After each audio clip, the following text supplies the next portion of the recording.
After seeing multiple false narratives and stories being put out about what really happened between my ex-best friend and I thought this would be the perfect opportunity for me to speak out and really tell y'all what happened. So to give you guys the timeline, my ex and I dated from my freshman year of high school to like the middle end of like my junior year, and he was a year older than me, so we started dating his sophomore year to his middle and senior year. I actually wasn't friends with Stephanie first. I was friends with Stephanie's older sister, Crystal, who was in ASB with me, and we became really close friends, yada yada. She did my makeup for prom, which Stephanie literally sat in the back and talked to me the whole time she did my makeup. But since they want to act like that didn't happen, we can act like it didn't. So fast forward, Stephanie gets into ASB going into junior year of high school. And in that time, she becomes really close to me, my friends in ASB, and I start to drift away from Crystal, and Stephanie literally becomes my best friend.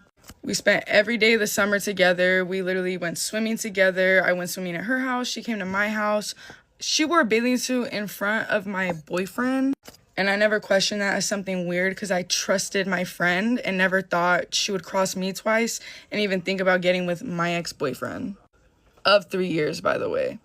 So mind you, since this girl is literally my best friend, I tell her all my problems with my relationship, things that are just going right, going wrong. So at this point, it's kind of like a trio thing, but not necessarily, because I was blindsided and didn't even see that these two were even getting close. So as we get into my junior year and my boyfriend's senior year, Stephanie and Julius begin to plan my homecoming proposal, which I was strictly told that Stephanie was only texting Julius in regards to planning my homecoming proposal and nothing else. But little did I know that my best friend was literally texting my boyfriend about things that had nothing to do with my homecoming proposal. So there was secrets being hidden from me, and they weren't just planning stuff. So after homecoming happens, I go on a double date with my boyfriend and Stephanie and one of my boyfriend's friends, and she's looking at us the whole time. Like I said, there was some signs, but I never really saw them because I trusted my friend and never thought that she would ever do something to me like that. As December comes, I get my driver's license, and like any friend would, I picked my best friend up first and sang in my car with her for hours, talked, did the most. I didn't even pick up my boyfriend. So keep in mind, this is literally my best friend that I do everything with and have been doing everything with for the past year. As time continues to go on, Julius and I start having issues, and I start telling Stephanie because she's my best friend, I trust her, and I need advice. Without even knowing, she's over here texting my boyfriend, manipulating what I'm saying, and playing the messenger telling him things.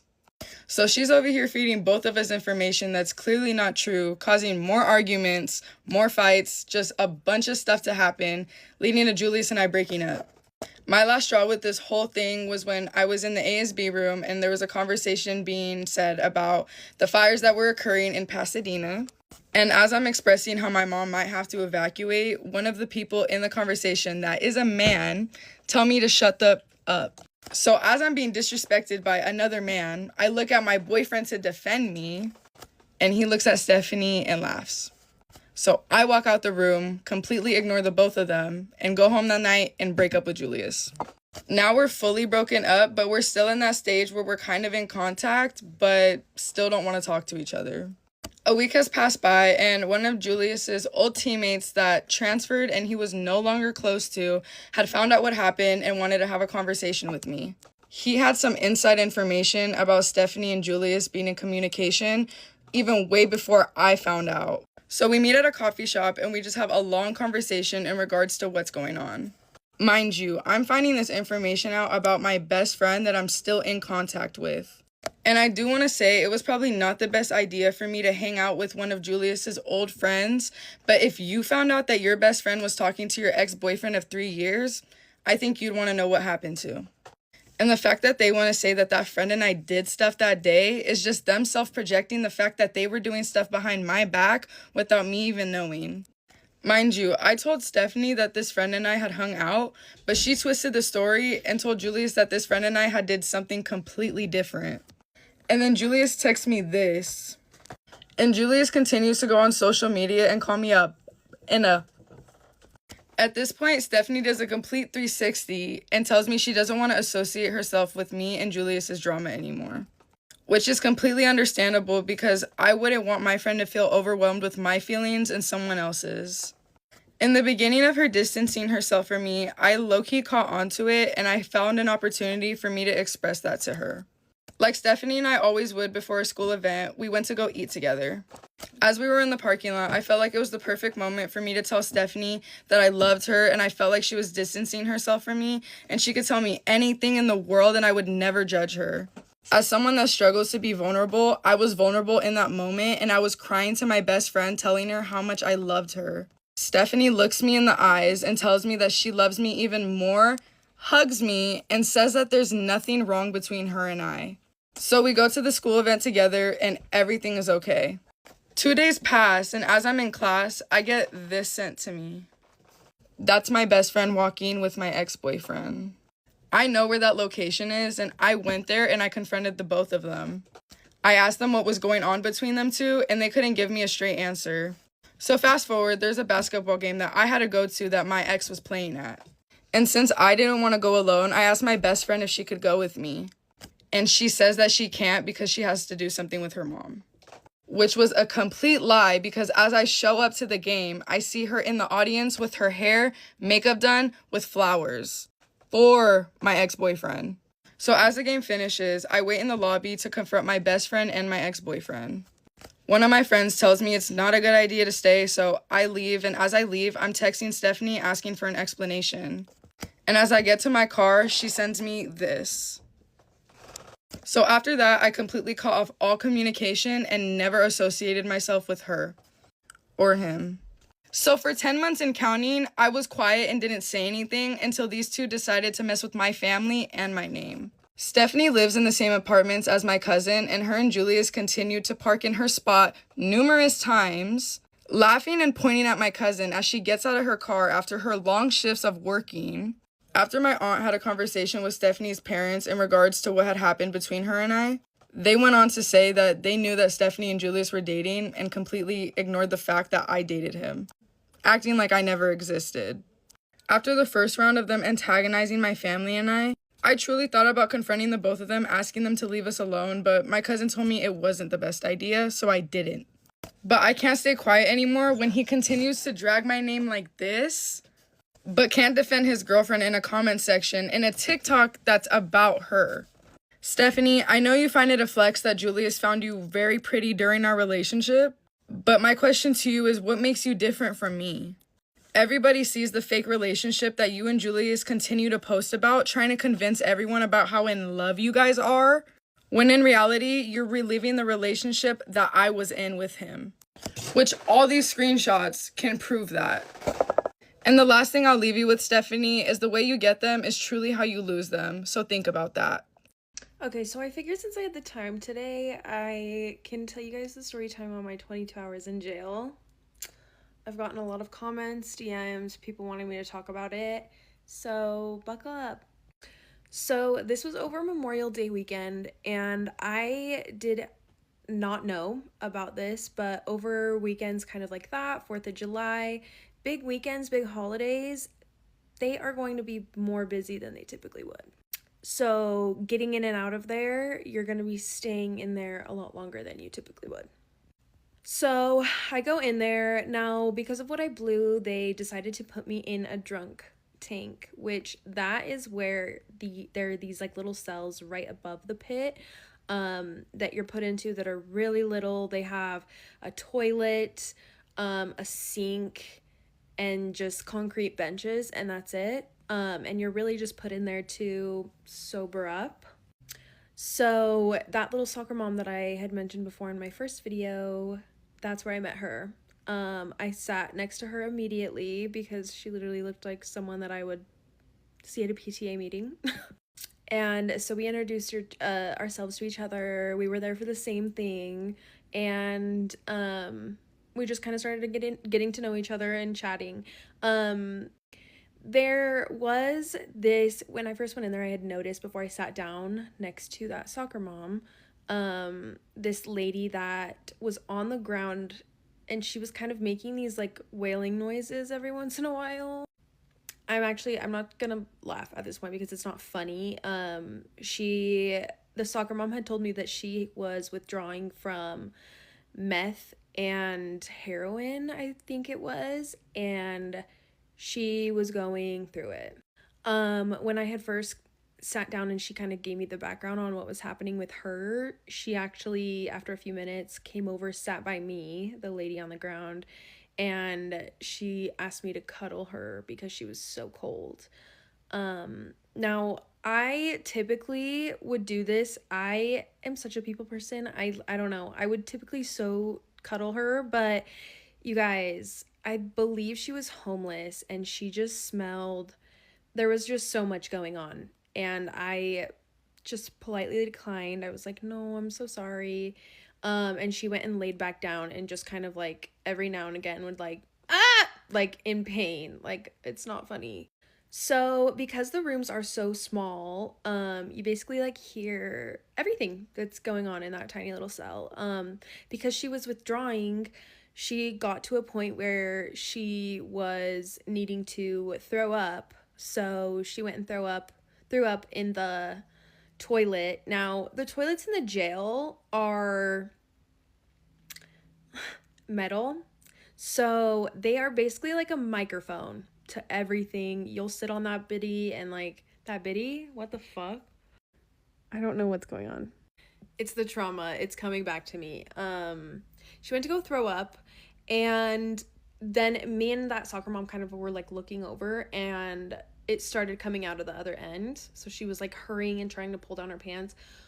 It was the most traumatizing thing I've ever seen in my life. I like literally, oh my god. Bless this poor woman. Like I hope that she's okay. I hope whatever she was going through, like I just hope she's okay. That was so traumatizing though. And it like filled the room. Like you could smell all I remember at that point was me and the soccer mom like literally going to, you know, that like little thing, that little rectangle thing that they have in the door that they pass food through. We like went and opened that and we're like breathing like out of it because it was so bad. For like a minute, I was like, there's like, am I hexed? Me and the soccer mom at one point were like profusely laughing because she was also kind of not in a like shitty of a situation, but we were just, you have to kind of laugh at how crazy this shit is.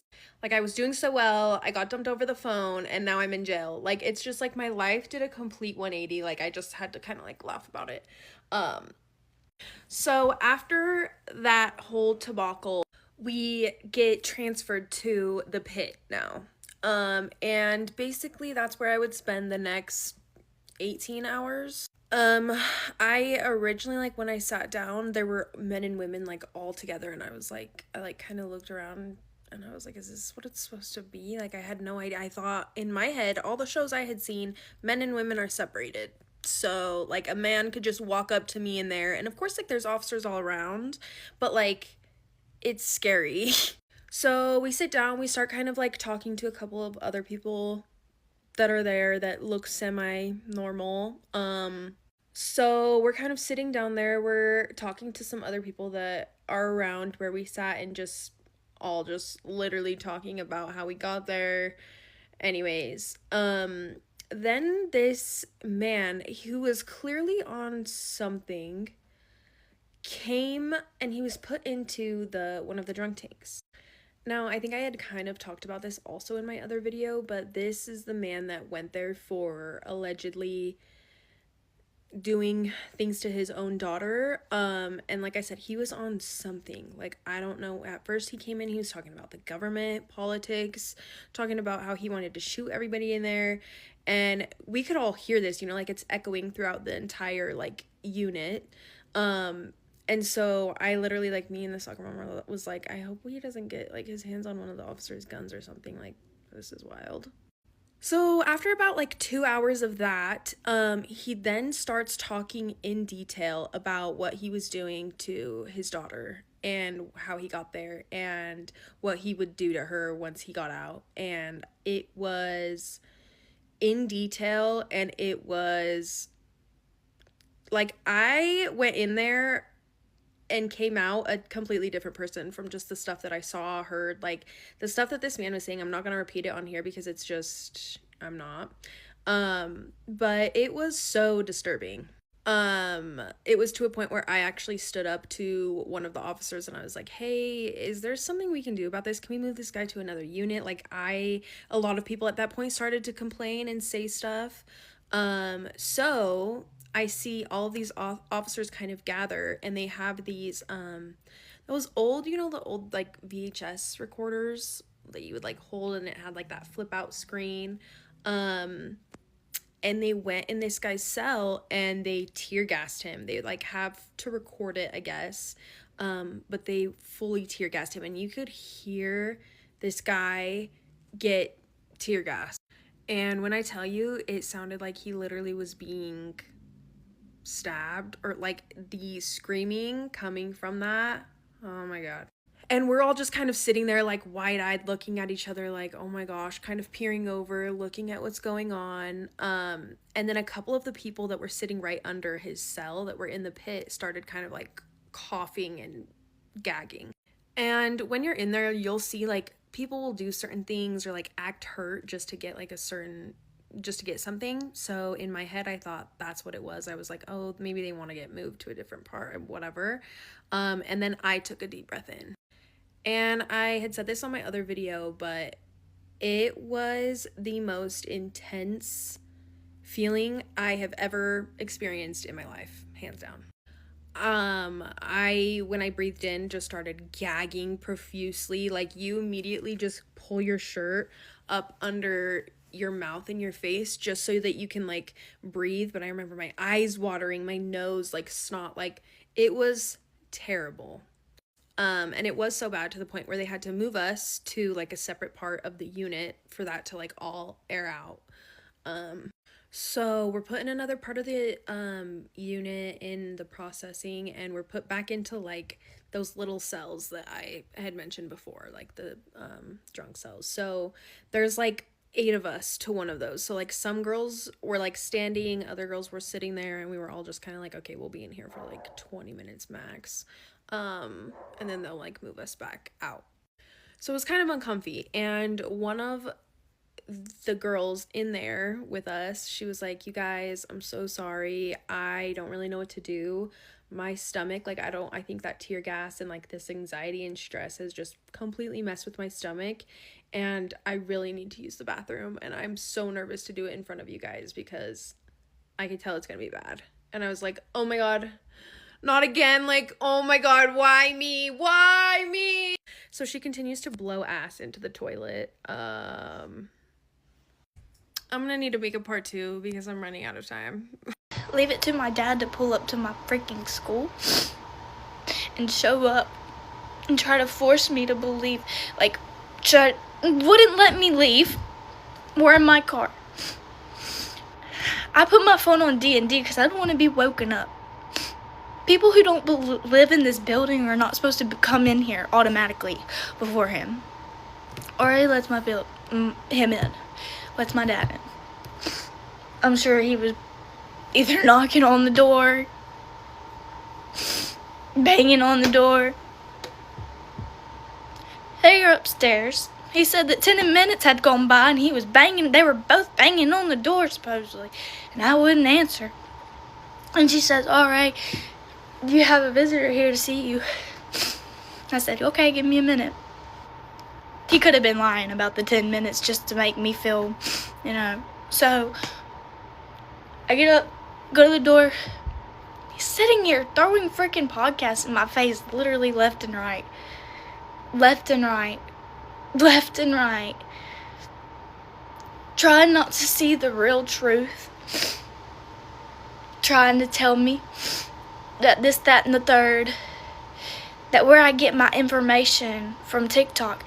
I said, are you serious right now? That honestly pissed me off that I did accidentally say a few cuss words. And so then, after I started talking about, like, real stuff, he starts saying something, and he's like, so how do you go from talking about the Bible? Oh, I said, you really need to get in your Bible more and stop worrying about these podcasts, filling your head with them all the time. He was like, yeah, you're right. And then when I said effing, he turned it right back around on me and said, dang, so you're just going to sit there, you're going to drop an F-bomb on me, and you're going to tell me to read the Bible?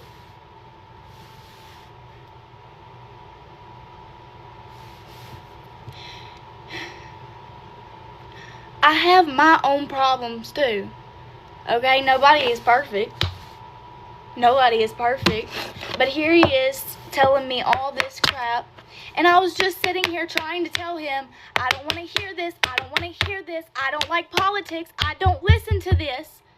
Trying to tell me it's about tax fraud. This, that, and the third. Okay, but from the human eye, yeah, maybe it's so. But how about from the spiritual realm, what's actually really going on through their spirits, through their discernment of what's actually true behind the veil, what people can't see. What people can't see through their faith, if they don't have the spirit of discernment, how are they supposed to know? Because if they don't live by faith, they're not gonna live. Live by faith, not by sight. Now, if media's telling you this thing, and then podcasts are telling you this thing, and then whatever's telling you this, and whatever's telling you this, that, third, this, that, and third. I said, whatever God has been giving me, my dreams, my visions, it actually is real. The truth is real. I was telling him, and he was like, oh, baby, trying to make it seem like I'm crazy. See, even my own dad doesn't think that I am evangelical Christian, that I am an evangelical Christian. He thinks that I am crazy and that I'm mentally disturbed. And it really just hurts my heart because he's sitting here listening to these podcasts left and right, no matter what. And he won't let me get my voice in. And like I told him, I had to have my own opinion. I can't just go based off of what my dad says and say, oh, you know what? Because my dad says it's true, I'm going to believe. I'm going to believe it's true. Only when I look into it with the spirit of discernment.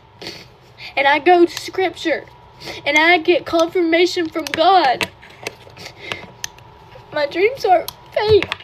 And I'm sick and tired of being called crazy. I'm sick and tired of it. I'm sick and tired. And I'm just trying to tell people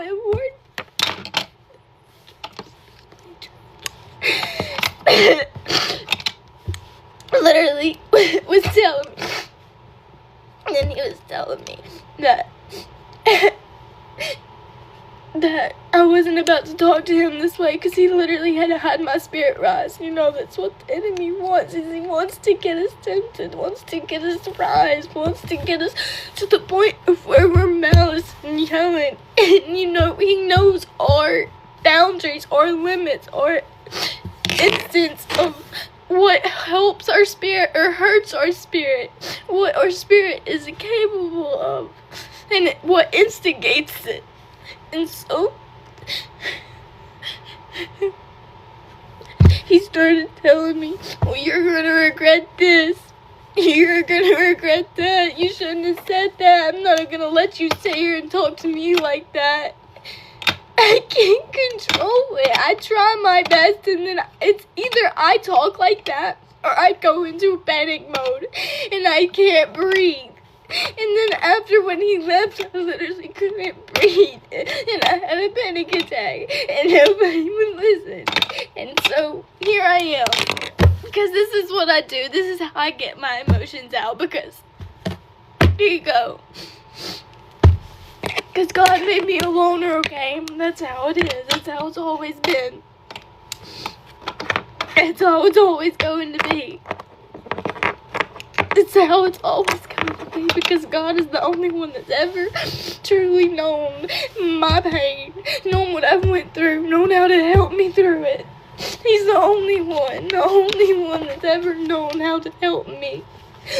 Because he knows what it was like for me. He knows what I went through. He knows the pain. He knows. Because Why would he give me my visions and my dreams and give me the scripture of literally it being the same things? My dream about Trump being shot, my dream about the world ending after that. How is that not real? How are the things that God has been showing me in my dreams not real? How? Oh, baby. What are you talking about? Oh, baby. Like, it really hurts my soul that some people, even my family, my friends, people just don't believe me. But the ones that know, you know. You know. And the time is coming. And when it says in the Bible that younger generations will have dreams and visions, I was not joking.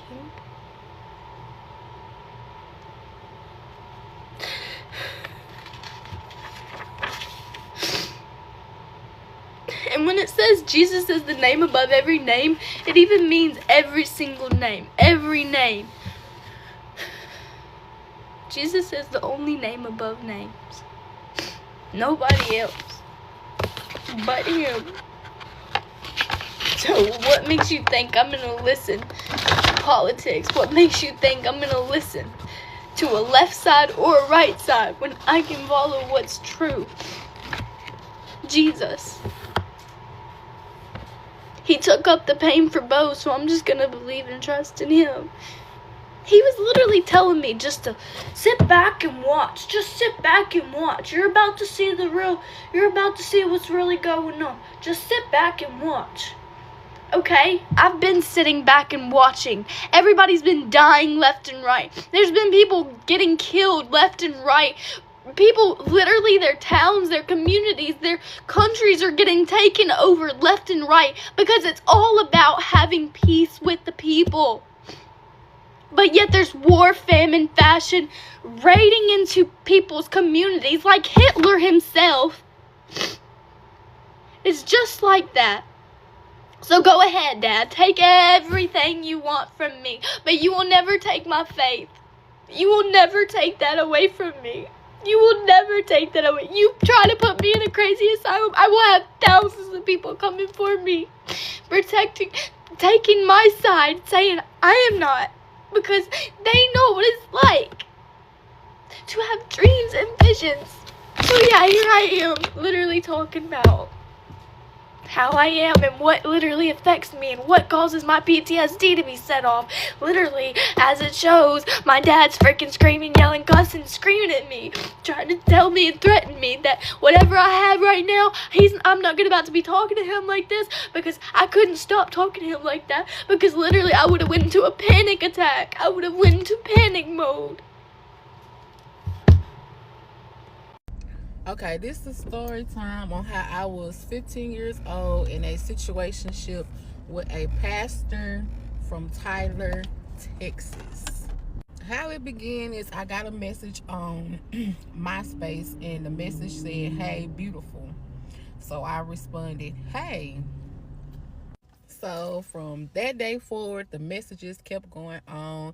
He will always inbox me every morning and in the evening time, "Hey, beautiful, how you doing? How your day going?" Stuff like that, right? Mind you, I've never heard these words before. Nobody ever called me beautiful or pretty or even told me how pretty my lips was. No, none of that. So for an older man to be inboxing me and telling me these things, I was interested. I was real interested and I was tuned in. So one day he messaged me and he asked me if he could come pick me up. And so I'm like, "Pick me up for what?" And he was like, "I just want to get to know you and spend some quality time with you. You are just so beautiful to me and I love your lips." So I was like, okay. So he messaged me, asked me for my address. I sent him the address. He came and picked me up from my house. So when I get in the car, I'm asking him, like, "Where are we going? Where are you taking me?" And he said, "We're going to go back to my house." So I said, "We're going to go back to your house. Don't you have a wife? Like, how are we going to go back to your house and chill and you get to know me if you have a wife and kids, like, where your wife gonna be at? Oh, don't worry about her. My wife is gonna be at work and the kids will be at school, so we'll have the whole house to ourselves. So we get to his house. He comes and he opens the door for me, and we walk inside his house, and he tells me to follow him to the back. So I follow him to the back, and we go in his room. It was like a couple of clothes and stuff on the bed, so he moved it out the way and he told me to sit down. So after he told me to sit down, he leaned in and asked me if I could give him a kiss, and I said sure. So he gave me a kiss, and then he reminded me again of how beautiful my lips was. Y'all stay tuned for I'm finna post part 2. I'm running out of time. Part 2 of how I had a situationship with a pastor from Tyler, Texas at the age of 15. So again, we was in his room. He told me to sit down on his bed. He asked me for a kiss. I gave him a kiss. Then he told me to lay back, that he was going to give me some more kisses, but on my JJ pocketbook. So I laid back and he gave me kisses on my pocketbook for about 10-15 minutes. He asked me how did I like it, how did it felt, and my mind was blown. The first time in my life ever had someone kissed my pocketbook. So my mind was blown. He had me. He had me. So after that, he asked me if he could insert his. I said yeah. So he inserted his, and that's how it began. So from that day forward, he would message me every day, ask me if I needed anything, and if I needed anything, he would drop it by my house. And that's how the situationship began between me and the pastor. So after time goes on, he's catching feelings. He's telling me that he's gonna leave his wife and that he wanted to pursue a serious relationship with me. By this time, I'm about 17 going on 18, and I'm like, no, I don't want to be in a serious relationship with you. That's not what this was. It was just that. I don't want to be in a relationship with you, and I don't think you should leave your wife. Leave your wife for what? So as the time went on, he steady tried to pursue me. I continued to tell him no, I didn't want a relationship. So eventually he stopped messaging me. We stopped talking or whatever. So speed it up to 2022. He hit me up on Facebook like, hey, I've been thinking about you. You still have those beautiful lips, this, that, and the third. And he was like, I don't know if you know or not, but when we used to fool around back in the day, I was trying to get you pregnant. And I was so upset that you never called me and told me you were pregnant. And I was like, what? Are you serious? He was like, yeah, I was in love with you. I'm like, oh, okay.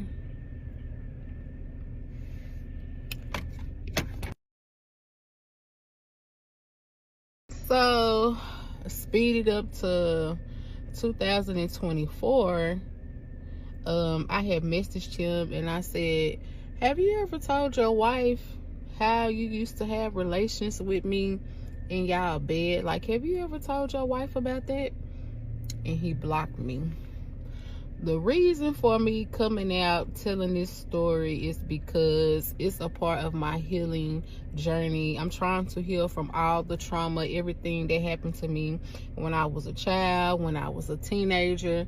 And I have a lot more stories of different trauma from different individuals.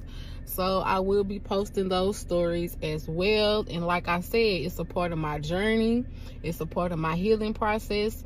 And if you don't feel comfortable watching these videos, don't watch them. Do not leave any type of negative comments because you will be blocked and deleted. Like I said, this is my story. I have a right to tell my story. And if it offends you, you are part of the problem. You are a part of the problem. It is so many men out here that's messing with young girls, and they think it's okay, and they think that they will never be caught, they will never be exposed. But I am here to tell you, it is not okay. It is not, and it is very unacceptable.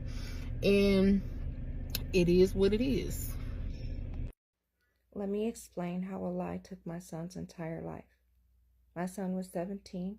His girlfriend lived in my house. When I kicked her out for cheating and lying, she didn't just get mad. She made up a horrible story about him. Now, she was white. We live in a racist county. Instead of investigating anything, 6 white cops showed up to my house and took my son away and wouldn't even tell us why. They helped her come back into my house and take evidence. There was no investigation, no witnesses, no medical records, just her word. The first judge caught her lying and threw out the worst charges. Then another judge, a former prosecutor, put everything back on the table and blocked all of our evidence. An all-white jury convicted him. My son got life. She moved to Florida and got engaged. If you think this can't happen, you're wrong. Please report this. People need to see it. So, 2018, my husband and I come back from New York for our anniversary, and this girl's in our home. My son got her there, and he said that she was going to stay for the weekend. So we were like, okay. Once the weekend was over, she's still there. We get her information. She said her name was Emiliana. Her friend was supposed to come and pick her up. This kept on going on for days. So finally we're like, okay, it's time for you to go. And she sits down with me and tells me that her mom kicked her out. She didn't have anywhere to go. Her stepfather was molesting her, watching her get out of showers and stuff, and her mom was allowing it. I have a soft spot for children, of course. I have 8 of them myself, and I love children. So this broke my heart. I allowed her to stay for a little while longer. Well, this little while longer went on for 7-8 months, and she just found every excuse in the world not to leave my house. I've tried several times at this point to get her out of the house, called the cops, so forth. They said she had squatter rights. She just wouldn't leave. She ended up being like this liar, just a bad liar, and she will lie to your face. Even with evidence being there, she will still look at you right in your face and lie about things.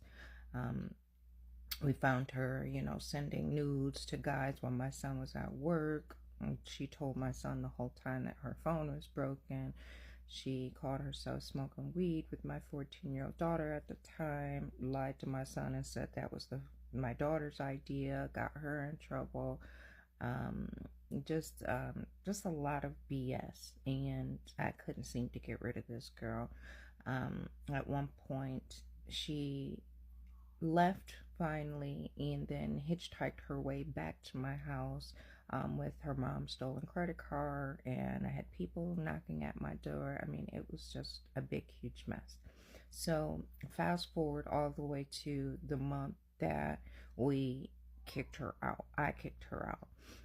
Her and my son was working full-time at Burger King, and he was a minor, so they stopped giving him hours, and she was not a minor, so they kept her on full-time. Well, my son found out that she was having sex with one of the guys that she worked with at Burger King. He reached out to my son's like, hey, your girl's a hoe. I didn't after this many times and whatever. My son was heartbroken. He actually cried to me, but he wanted to forgive her. And I'm like, no, she needs to get out of my house. I mean, there's been so many incidents where it's just time for her to go now. And So I kicked her out. I made phone calls. Contacted her grandmother. Her grandmother told me that she had had a mental issue ever since she was a little girl. Her mother really didn't have anything to do with her, and that she raised her. However, that this girl, well, first, her real name was not Emiliana, it was Emily, and she stole over 17K from her grandfather, and her grandfather kicked her out, said, if you step foot on this property again, we will call the cops. So then at that point, she went with her mom and stole her mom's car and got pulled over, had possession of weed, got on probation, ended up with a warrant for her arrest. And she had been at my house. I found out that she was on the run. She had a warrant for her arrest. So I said, well, at this point, she's going to be homeless. I don't care. I want this girl out of my house. You guys as a family need to figure out what you're going to do. And then she took a bunch of pills that was in my medicine cabinet. She told my son, well, if I can't have you, I don't want to live. My son was, of course, very scared. He begged me to take her to the hospital. I then called the cops and said, hey, you guys need to do something about this girl. You know, number one, we live in a predominantly 90% like a neighborhood where it's just predominantly white people, and we're like the only colored family in the area. And I said, you know, if she happens to do anything to herself of that nature and unalive herself, of course we would be the ones to be looked at. So at this point, I'm like, this is not okay. So I did tell her grandmother, I did tell her mother this. Well, I didn't speak directly to her mother, but her grandmother told her mother this, and her mother finally agreed to come and get her. Well, the day that her mom came to get her, we made sure that she had everything out of the house. I didn't want anything left behind because of how hard it's been to get rid of this girl and her keep coming back. The cops explained if she leaves at her own free will, then I didn't have to legally evict her, and she would then have given up her squatter's rights and just to not let her come back. So I made sure everything was taken. So then at this point, she was gone. I find out her mom took her to jail the same exact day she came to pick her up. Because later on that night, she started calling my son from jail. And she had gotten 30 days in jail. And she did those 30 days. She called my son over 100 times. And the day that she got out, she brought the cops to my house. I was not home. My husband and I was not home. And my oldest son was watching the kids for me. So when the cops came, they brought my son on the porch. My son called us on speakerphone. And they said that they wanted to ask him questions and stuff. We said no, we're on our way home. We'd be there in about 15 minutes, and we'll bring our lawyer. And then at that point, you guys could speak to the lawyer. The cops did not like that, and they hung up on me. And then they had this girl in the car, told my children and us, because we was on, my husband was on another phone call on speakerphone, and the cop says, well, she's here to come and pick up some things. And we said no, she took everything she owned. She does not have anything in our house. Do not let this girl in our house. The cops did not care. They let her in our house with us not there, without our permission. Wouldn't let my son go upstairs, so she was free to go upstairs and get whatever she wanted. So when we did get home, they took my son to jail while we weren't there, and I had to pay $10,000 to get my son out of jail. And when he got home, he seen that all the letters that she wrote him while she was in jail was gone. His Cartiers was gone. $3,000 was taken, and his coat, his ID, just other little things that was his. So the cops basically assisted her in a robbery. and a home invasion at this point.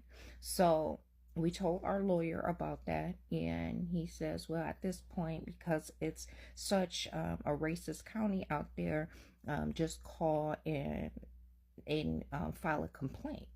Well, the complaining officer that came was one of the guys who brought her over here. So anyways, we end up having to go to court. They charged him with originally they charged him with 4 things, and then it went to the prosecutor's office and they hiked it up, and Allegan is known for hiked up charges. They hiked it up for 8 charges total, 7 felonies and 1 misdemeanor. And what they came up with, this girl's story was so horrendous and so monstrous. You have to stick around for part 2 and hear the rest of the story. It will blow your mind. I'm not sure I'm interested in that. No, I am sure. I am not interested in that. Part 2 to my son's story. So they ended up charging my son with strangulation, torture, wrongful imprisonment, intent to do bodily harm. I mean, it was so many things. I can't even remember all the things that they charged my son with. Again, he's only 17 at the time of this, and we hear her statement on what happened. Well, come to find out, she told her mom that her mom was also racist, that my son had imprisoned her. She couldn't eat. She had went days at a time without eating. She was locked in the room. However, I had to show exactly what our upstairs looked like, and it's impossible to lock anybody in the room because the lock is on the inside. That he would pour pee on her every single day. However, she worked a full-time job at Burger King, and the guy that she was caught cheating with, he raped her, which she admitted on the stand that was a lie. She lied on him too. And that my son would beat her, take her to the shed, beat her on mattresses, and just the most craziest things you can ever imagine. And everything, there was no investigation. No cops ever came over here to speak to my son or to speak to the family. My husband and I own a business. We work from home, so we're here 90% of the time, unless we're going grocery shopping or something like that. My kids were doing online school at the time, so I had 8 kids, six at the time. This was a house full of people. Okay, I had 4 children living upstairs with them. Okay, and she also claimed that my son raped her, and did a bunch of other things, but they were in this. She was living here in my home in a consensual relationship with my son. So there was never no investigation. Like I said, cops never came here, pulled up no carpet, checked for pee, never looked for these scissors or belt buckles that she claimed he beat her with. Never did anything at all. We were the one to provide the pictures of the home, how my home is laid out, of the shed. She claimed to have slept in the dead winter in Michigan and survived. And nothing. They just literally took her word. She took pictures of bruises. However, she spent 30 days in jail since she left my house. Who keeps bruises on their body for 30 days and then be able to come home and take pictures of these bruises and then they be used as evidence? Okay. And then the cops, it was her mother who made this report, where we already know one of the last conversations that they had, my son and her had on the phone while she was in jail, was, you have to lie to your mom or something because I don't have anywhere to go. I need to be able to come there. So just lie to her and tell her I never cheated on you. My son says, I'm sorry. My mom is not going to let you come back to our house. I'm sorry. He says you have to lie. You have to do whatever you have to do to get in good with your mom or your grandma because my mom's not going to let you come back here. Well, he never thought in a million years she was going to make these types of lies to get in good with her mom so she'll have a place to stay. So she made her mom believe that he was doing all of these horrific things to her so she would feel sorry for her and let her daughter stay. Well, when she heard her daughter say all these things, she called the cops, just as any mother would do, and reported this stuff. Well, the cops here, being elegant and racist, they're like, well, can you get her to come down here and say this about him? And her mom made her. And the cops was like, well, with her statement, with her saying this, then we can press charges against him. So after that, she was calling my son, she was calling me, she was saying sorry for lying, she didn't want any of this to happen, but she didn't want to come clean at this point because she was afraid, she didn't want to go to prison, all of this stuff, and I had him out on bond, so I didn't want to, him to break his bond or get his bond revoked. So I denied her to be able to see my son, and she's just calling me, begging me to let her see him. And at this point, I'm just like, no, not at all. So I paid for 2 lawyers at the time and went to a preliminary hearing, and the judge caught her lying so many times. He threw out all of those big charges that they had, and including like the torture, the wrongful imprisonment, all of that stuff. He took all of that out. Well, he bounded over the CSC charges. Now, it happened to go to circuit court at that point, and the judge, the most crooked judge in Allegan, the most racist judge in Allegan, it went to Baker, Margaret Baker. She was prosecutor for CSC cases. Anybody who has ever gone in front of her for CSC has been found guilty. So at this point, the prosecution was to get 30 days to file for to try to reinstate those charges. Well, guess what? It went past those 30 days, but Judge Baker, she says, I'm gonna still allow it, and I'm going to reinstate all of the charges the first judge just took out because it says that this happened in her statement. So I don't see what the credibility issue could have been. Well, the first judge spent 2 days listening to her on the stand, which she hadn't even listened to her at that point. Didn't care what the first judge said. She reinstated all of those charges. So it had to go to trial. The judge says, well, I want this trial over in 3 days. It was 10 Caucasian men, 2 Caucasian women in the jury.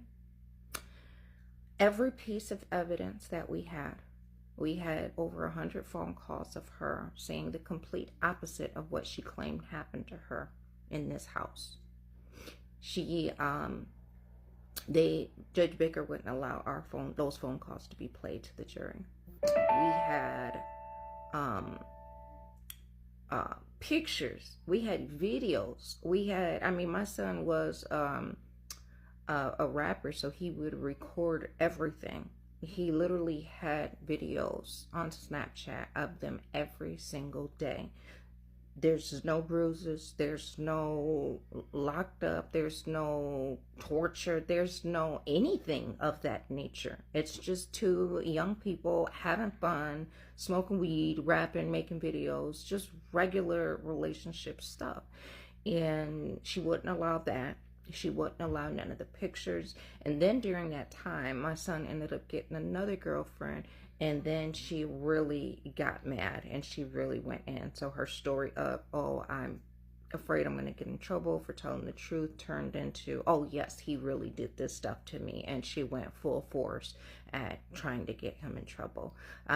She was even reaching out to people saying, let's get his bond revoked. And we had all that as evidence too. Like, she was literally plotting to try to get him to revoke his bond and get him locked up on other charges. So, after all of that happened during the trial, we actually seen the Judge Baker. She was bringing cookies to one of the prosecutors on the day that it was given to the our attorney to plead for my son's life. And at that point, we seen, and the Judge Baker was actually accused of working with the prosecution, and they were doing an active investigation on her at that point. So with all of this happening, and the prosecutor or the judge was fighting with our lawyer more than the prosecutor. Well, he did lose his case. If I sent this to you, it is to let you know that I have been exhibiting signs and showing symptoms. So don't say I didn't warn you, okay? Love you. So my son was sentenced to 23 years to 60 years. And this is truly a mother's worst nightmare. I have paid for over 5 lawyers. I have paid over $250,000 paying for lawyers for my son. And we've got one shot left. And we're just begging and hoping that this girl would just come clean. Just come clean and just tell the truth. And at this point right now, she's got a black boyfriend. So I know that she's got to save face in front of him and his family, because if they found out what she really truly did, I don't think that she'd be in that relationship right now. But it's just a horrible feeling to know that your child's life is in the hands of a lawyer. To find someone who actually cares about helping versus just looking at this case like a check. Right now, I've got him one of the best top lawyers in Michigan for an appeal. So I am praying in the name of Jesus that everything is going to work out with this appeal. Again, he was 17 when this happened. He's 23. He's about to be 24 now. He is, I'm the only one that's been there for him through this whole ordeal. And it hurts. It hurts to be the only one there for him during all this. He has a daughter that he's never met in person. She really misses her daddy. She wants to see her daddy. She wants to meet her daddy. As of right now, she's calling a whole nother man daddy. And it breaks his heart. And, he actually had a record deal before he was locked up, before his life was taken from him. They were trying to get him to California. And there were several music labels reaching out to him. And it's just, his life was taken from him at 17, and I've been fighting ever since to get it back.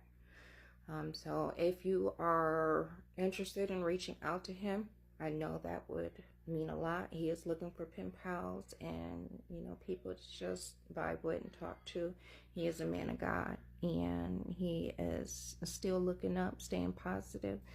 And his name is Tyrion Henriquez. I will leave his information in the information below. His number is 44. And any positivity, any help, that would be great. And we are still fighting. We are still believing. And he does have a lawsuit. We have lawsuits. And as soon as we get him home, we will be leaving Allegan. Allegan is the worst place to raise anyone of color. And if I would have known that, I would not have bought a house here. I was just looking for a house big enough for my big family. And I wanted to get my son out of the city away from drugs and gang violence and things like that. And he got caught up in this anyway. So it's really sad. It's a horrible story. I stay prayed up. I stay talking to him every day. We stay prayed up. And I would just like for his story to be shared, because no person should have to go through this. His trial lawyer said this was a real life 2026 lynching. They lynched my son, and he just looked at my son like another paycheck, but he disguised himself under caring. He acted like he cared, but yet he allowed the judge to do everything she could do that was corrupt, and that was just evil. It was wrong to play with people's lives like that.